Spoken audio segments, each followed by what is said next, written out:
Varicose veins కి సరైన చికిత్స కోసం సంప్రదించండి ఎవిస్ హాస్పిటల్. నమస్కారం. కార్తీక పురాణం 30 రోజు పారాయణలోకి వచ్చాం. ఈ రోజున కార్తీక బహుళ అమావాస్య. రేపు ఉదయం నుంచి మనకి మార్గశిర మాసం మొదలవుతుంది. మార్గశిర మాసపు తొలి రోజుని మనం పోలిపాడ్యమిగా జరుపుకుంటాం.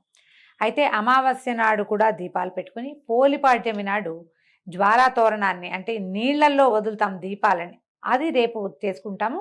ఈ పురాణపు శ్రవణాన్ని పూర్తి చేసుకుని పాడ్యమి నాడు దీపాలు నీటిలో వదిలిపెట్టడంతో పోలిపాడ్యమి కథాశ్రవణంతో కార్తీక మాస వ్రతం పూర్తవుతుంది. ఈ వ్రతాచరణ సాధారణంగా కష్టమేనండి. పూర్వకాలం కార్తీక వ్రతం కష్టం అనుకునేవాళ్ళం. ఇప్పుడు ఇటీవల కాలంలో కార్తీక పురాణ శ్రవణం మనకి సులువైంది. పొద్దున్నే స్నానం చేయటం సులువైపోయింది. దేవాలయ దర్శనాలు సులువుగా అవుతున్నాయి. కొంతమంది అటు ఇటు తీర్థయాత్రలు కూడా చేస్తున్నారు. నదీ స్నానానికి అవకాశం తీసుకునే వాళ్ళు కూడా చక్కగా కనపడుతున్నారు. ఈ సులువైన ఈ కార్తీక వ్రతాచరణ, దీనికి కారణం సోషల్ మీడియా అని మనం అనుకోవాల్సిందే అనుకోండి. ఏటా చేయటం మన తర్వాత తరాల వాళ్ళకి కూడా దీన్ని ఎంతో కొంత అలవాటు చేయటం చాలా అవసరం అండి. కార్తీక వ్రతాల వల్ల లభించబోయే పుణ్యాలు, లభించబోయేటువంటి విష్ణు వైకుంఠవాసము, స్వర్గవాసము, కైలాసవాసము కంటే కూడా ఆరోగ్యం ఎక్కువ సిద్ధిస్తుందండి.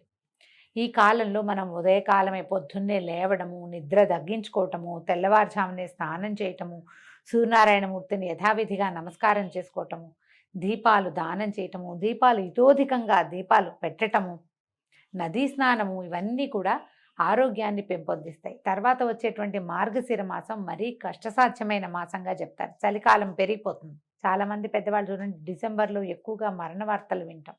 కార్తీక వ్రతాచరణ చేసిన వాళ్ళకి పెద్దగా అలాంటి సమస్యలు రావు. స్ట్రోక్స్ అవి తక్కువగా వస్తాయి. ఆరోగ్యం అంత పాడవకుండా ఉంటుంది. చలికి అలవాటు పడిపోయి ఉంటుంది శరీరం. చన్నీళ్ళ స్నానం వల్ల శరీరం గట్టిపడుతుంది. ఒకసారి ఒక చెంబు నీళ్లు పోసుకునేసరికి చన్నీళ్ళు పోసుకున్నాం అనుకోండి, అనిపిస్తుంది పై ప్రాణాలు పైన పోతున్నట్టు ఉంటుంది. ఆ అంటంలోనే మనకి తగిలిన షాక్ తోటి నరాలకి బలం వస్తుందండి. నర్వెంట్స్ బలోపేతం అవుతాయి. దానివల్ల మనకి సడన్గా వచ్చే సమస్యలు రాకుండా ఉంటాయి. అందుకని ఆరోగ్యమాసమైన ఈ 30 రోజుల్ని మీరందరూ చక్కగా సుసంపన్నం చేసుకున్నారని భావిస్తున్నాను. మీరు అందరూ ఈ వ్రతాన్ని సుసంపన్నం చేసుకోవటానికి భాగస్వాములైనటువంటి సుమన్ టీవీ వారు, నేను కూడా చరితార్థులమైనట్టే. ఎవరెవరు కార్తీక పురాణం విన్నారో వాళ్ళందరికీ శుభాభినందనలండి. మీరు ఖచ్చితంగా ఈ కార్తీక మాస వ్రతాన్ని ఆచరించినట్టే భావించాలి. అయితే మనం పురాణంలోకి వద్దాము.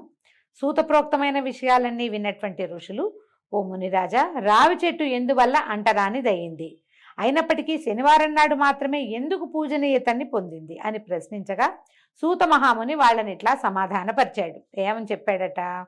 పూర్వము క్షీరసాగర మథనంలో లభించిన అనేకానేక వస్తువులలో లక్ష్మిని, కౌస్తుభాన్ని శ్రీహరికి సమర్పించి తక్కిన సంపదనంతా దేవతలు తీసుకున్నారు. అయితే శ్రీహరి శ్రీదేవిని వివాహం చేసుకోదలిచాడు. కానీ శ్రీదేవి, ఓ నారాయణ, నాకంటే ముందు జన్మించింది మా అక్కయ్య ఉన్నది. ఆ జ్యేష్ఠకు పెళ్లి కాకుండా కనిష్టనైన నేను కళ్యాణమాడ్డం పాడిగాదు గనక ముందు ఆమెకు మనువుకై సంకల్పించమని కోరింది. ధర్మబద్ధమైన రమాదేవి మాటల్ని అంగీకరించిన విష్ణువు ఉద్దాలకుడనే మునికి జ్యేష్ఠాదేవిని సమర్పించాడు. స్థూలవదన, అశుభ్ర రదన, అరుణ నేత్రి, కఠినగాత్రి, బిరుసు శిరోజాలు కలిగినటువంటి జ్యేష్ఠాదేవిని ఉద్దాలకుడు తన ఆశ్రమానికి తెచ్చుకున్నాడు. ఈమెకి ఇష్టమైనది ఏంటంటే నిరంతరము హోమధూమ సుగంధాలతోనూ వేదనాదాలతోనూ నిండిన ఈ ఆశ్రమాన్ని చూస్తూ జ్యేష్ఠాదేవి దుఃఖించి, ఓ ఉద్దాలక, నాకు ఈ చోటు సరిపడదు. వేదాలు ధ్వనించేది, అతిథి పూజా సత్కారాలు జరిగేవి, యజ్ఞయాగాదులు నిర్వహించబడేవి అయిన స్థలాల్లో నేను నివసించలేను. అన్యోన్యానురాగం కలిగిన భార్యాభర్తలు ఉన్న చోట కానీ, పితృదేవతలు పితరులు పూజింపబడే చోట కానీ, ఉద్యోగస్తుడు, నీతివేత్త, ధర్మిష్ఠుడు, ప్రేమగా మాట్లాడేవాడు, ఉద్యోగస్తుడు అంటే జాబ్ హోల్డర్ అని కాదండి, పని చేసుకునేవాడు, తన పని చక్కగా సానుకూలంగా, రైతు అయితే రైతు పని, నేతకాడైతే నేతకాడి పని, అట్లా తమ వృత్తిని చక్కగా సాంగోపాంగంగా చేసుకునే వాళ్ళ దగ్గర జ్యేష్ఠాదేవి ఉండదు. ఉద్యోగస్తుడు, నీతివేత్త, ధర్మిష్ఠుడు, ప్రేమగా మాట్లాడేవాడు, గురు పూజా దురంధరుడు ఉండే స్థలాల్లో గాను కూడా నేను ఉండలేను. ఏ ఇంట్లో అయితే రాత్రింబవళ్ళు ఆలుమగలు దెబ్బలాడుకుంటూ ఉంటారో, ఏ ఇంట్లో అతిథులు నిరాశతో ఉసూరుమంటారో, ఎక్కడైతే వృద్ధులకు, మిత్రులకు, సజ్జనులకు అవమానాలు జరుగుతూ ఉంటాయో, ఎక్కడైతే దురాచారాలు, పరద్రవ్య పరభార్యాపహరణశీలుడైన వాళ్ళు ఉంటారో అలాంటి చోట్లోనే నేను ఉంటాను.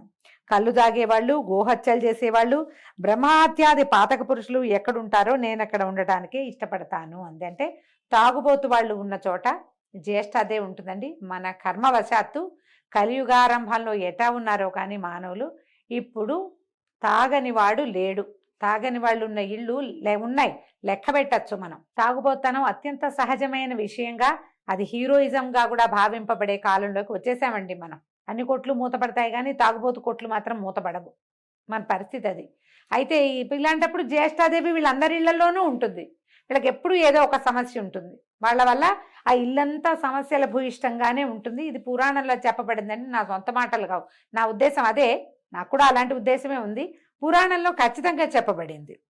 రావి మొదట్లో జ్యేష్ఠావాసం ఎలా కుదిరింది, అప్పుడు ఈయన ఏం చేశాడు, ఈ ఉద్దాలకుడు మామ ఏమిటి ఇవిడి ఇట్లా బాధపడుతోంది, భార్య కదా ఆమెను బాధ పెట్టకూడదు, ఆమెకి నచ్చిన పని చేద్దాం అని ఆలోచించి ఈయన ఏం చేశాడు, వేదవిధుడైన ఉద్దాలకుడు కించిత్తు నొచ్చుకున్నవాడే, ఓ జ్యేష్ఠ, నీవు కోరినట్టుగానే నీకు తగిన నివాస స్థానాన్ని అన్వేషించి వస్తాను, అంతవరకు నువ్వు ఈ రావి చెట్లు మొదట్లోనే కదలకుండా కూర్చోమని చెప్పి ఆవిడ ఒక రావి చెట్టు మొదట్లో కూర్చోబెట్టాడు.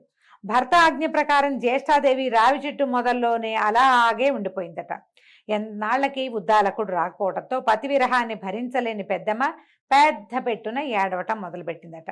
ఆమె ఏడుపు వైకుంఠంలో ఉన్న లక్ష్మీనారాయణుల చెవులలో పడ్డాయి.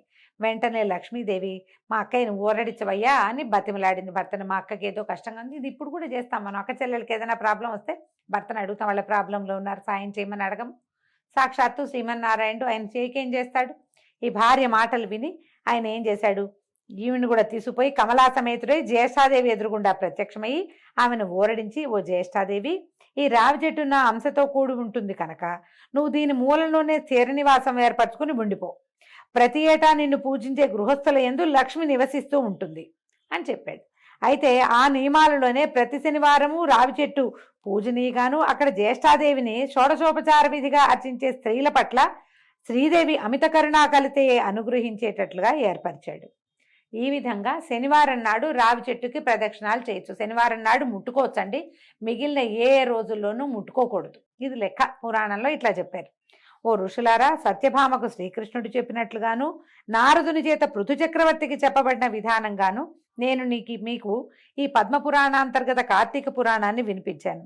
ఎవరైతే ఈ కార్తీక మహాత్మ్యాన్ని చదువుతున్నారో, వింటున్నారో, వినిపిస్తున్నారో వారు సమస్త పాపాల నుండి విడిబడి విష్ణు సాయుధ్యాన్ని పొందుతున్నారు అని సూతుడు చెప్పగా విని సంతసించిన ఋషులు అక్కడి నుంచి బదరీవన దర్శనాకాంక్షులై పయనమయ్యారు. అంటే కార్తీక మాసం అయిపోయాక మార్గశిర మాసంలో ఋషులందరూ నైమిషారణ్యం నుంచి బదరికాశ్రమానికి, అంటే మనం తెలుసుకున్నదే బదరీనారాయణుని సేవించడం కోసం బద్రీనాథ్ అని చెప్పుకుంటాం కదా, అక్కడికి ప్రయాణమయ్యారటండి. దీంతో మన 30 రోజుల కార్తీక పురాణ శ్రవణము పూర్తయిందండి.